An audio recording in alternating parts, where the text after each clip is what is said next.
전설의 열매를 각성하며 해방의 전사가 탄생했던 오니가시마 전쟁 이후 현재 에그헤드에선 천재과학자 베가펑크와 주얼리 보니를 제거하려는 사이퍼폴이 센토마루를 공격해 세라핌의 지휘권을 얻게 되며 사왕 밀짚모자적단과 격돌하게 되었습니다.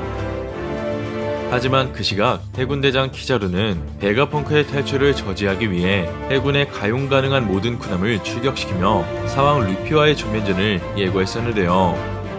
이처럼 이제 곧 해군대장 키자루가 에그헤드 섬에 당도할 수 있는 가운데 이번 영상은 사왕 카이도 그리고 화제의 킹과의 전투를 통해 전투력이 폭발하게 된 조로와 베가펑크의 숨겨진 아군이자 세계정부의 배신자가 처음으로 공개된 원피스 1072와 풀버전 내용을 살펴보면,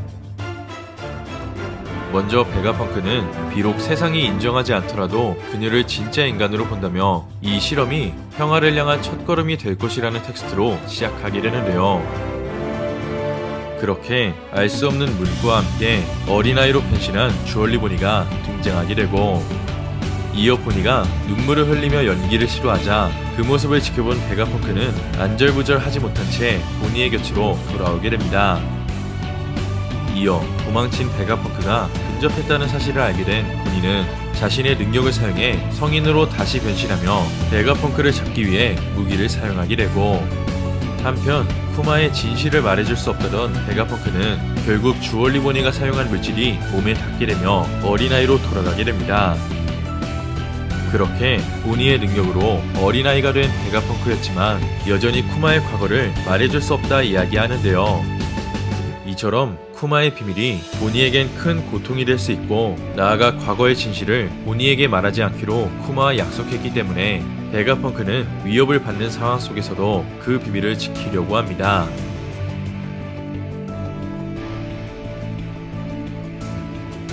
그 시각 레드포트로 이동했던 쿠마의 모습이 공개되고, 이어 쿠마는 성지 마리조아에 당도하기 위해 절벽을 거슬러 올라가자 주위에 포진한 해병들이 일제히 쿠마를 향해 집중 포격을 시작하게 되는데요.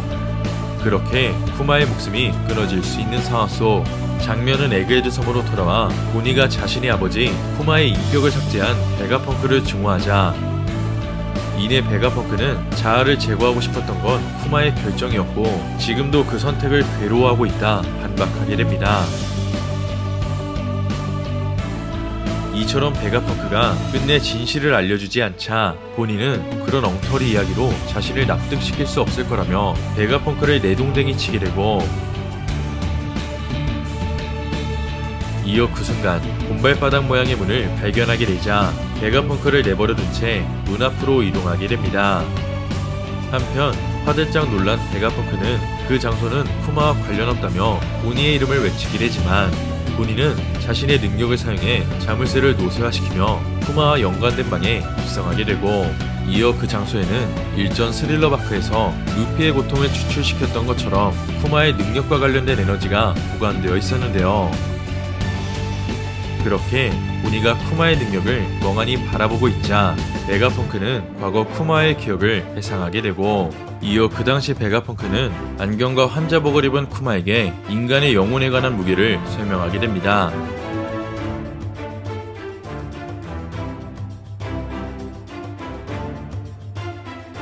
그렇게 인간의 영혼을 언급했던 베가펑크는 곧이어 쿠마의 힘이 비물질적인 것을 물질적인 것으로 만들 수 있다며, 쿠마는 신경신호를 신체 밖으로 밀어낼 수 있는 유형의 에너지를 통증으로 전환시킬 수 있다 말하게 됩니다.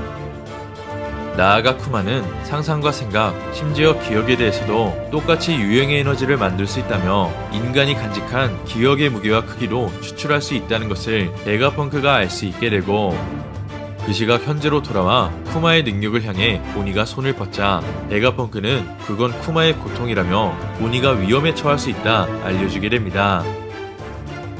하지만 보니는 이건 고통이 아닌 아버지의 기억이라며 에너지를 만지기 위해 결국 손을 뻗게 되고, 그 시각 세라핌이 에그헤드 상층부에 입성하게 되자 밀짚모자 적단 상디와 프랑키가 세라핌을 상대하기 위해 출격하게 됩니다. 한편 상층부 아래에선 열매를 각성한 카쿠와 엔말에 지닌 최강의 검사 조로가 격돌하게 되고, 이어 카쿠는 채술은 물론 육식을 통한 새로운 공격 기술을 사용하게 되지만, 조로는 와노코니에서 엄청난 전투를 펼치고 돌아왔다며 강력한 패기를 사용해 열매를 각성한 카쿠를 제압하게 되는데요. 그렇게 열매를 각성한 카쿠가 조로에게 밀리자 그 모습을 지켜본 로보르치는 마침내 세라핌에게 명령을 내리게 되고, 결국 사왕 밀짚모자 작전과 세라핌이 격돌할 수 있는 상황 속 베가펑크 릴리스와 에디스는 세라핌을 되찾기 위해 전장으로 이동하게 됩니다. 하지만 세라핌의 지휘권을 갖고 있는 로보르치였기에 세라핌에게 공격 명령을 내리자 그 순간 세라핌 전원이 연구실을 향해 강력한 기술을 날리게 되고, 이어 연구실 내부에 있던 나미와 우습이 세라핌이 발동한 기술에 피해를 입을 수 있는 장면이 전개됩니다. 한편 원피스 1부 때와는 달리 최강의 해적으로 성장한 조로에게 고전한 카쿠는 다시 한번 조로와 격돌하기 위해 전장으로 이동하려 하자 그 순간 사이퍼폴 스트시가 능력을 각성한 카쿠를 흡혈귀처럼 물어뜯게 되고, 이어 카쿠는 예상하지 못한 스트시의 행동에 놀라움을 표출하자 그 순간 스트시의 능력 때문인지 열매를 각성한 카쿠가 쓰러지게 되는데요.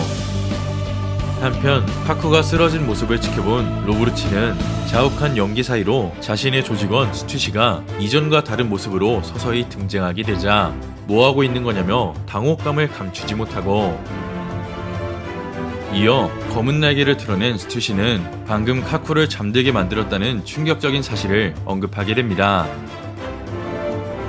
그렇게 로보르치조차 스튜시의 돌발적인 행동과 모습에 놀라움을 감추지 못하자 이어 스튜시는 이제 네가 잠들 차례라며 스튜시의 정체는 과거 록세적단의 멤버 미스 버킨의 클론이자 시저 크라운, 베가펑크, 그리고 퀸과 빈스모크 저지가 속했던 불법 연구팀이 만든 클론이라는 사실을 끝으로 이번 충격의 원피스 1072화가 끝이 나게 됩니다.